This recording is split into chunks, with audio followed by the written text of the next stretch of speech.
এর বিরুদ্ধে এই জুলাই আন্দোলন করেছি। জাহাঙ্গীরনগর ছিল ছাত্র সমাজের আন্দোলনের অগ্নিগর্ভ।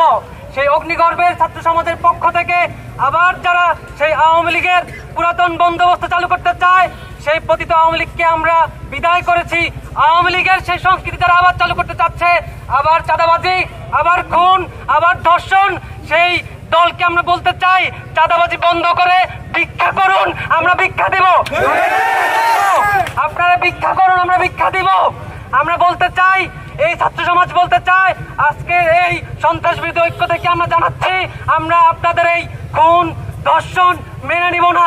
আমরা রাজপথে আবার লড়াই করে আবার শহীদ তামান্না নিয়ে রাজপথে নামবো, কিন্তু আপনাদের এই অন্যায় জুলুম হত্যা আমরা মেনে নেব না, আমরা বরদাস্ত করব না। আমরা এই ছাত্র সমাজের পক্ষ থেকে বলতে চাই, আমরা হাসিনা সরকার পতনের পরে বলেছিলাম নাসরুম মিনাল্লাহি ওয়া ফাতহুন কারীব। আমরা আবার বলবো, আবার যদি কেউ এরকম জুলুম তন্ত্র চালু করতে চায় তাদেরকে ওটি আমরা আবার বলবো নাসরুম মিনাল্লাহি ওয়া ফাতহুন কারীব, নাসরুম মিনাল্লাহি ওয়া ফাতহুন কারীব।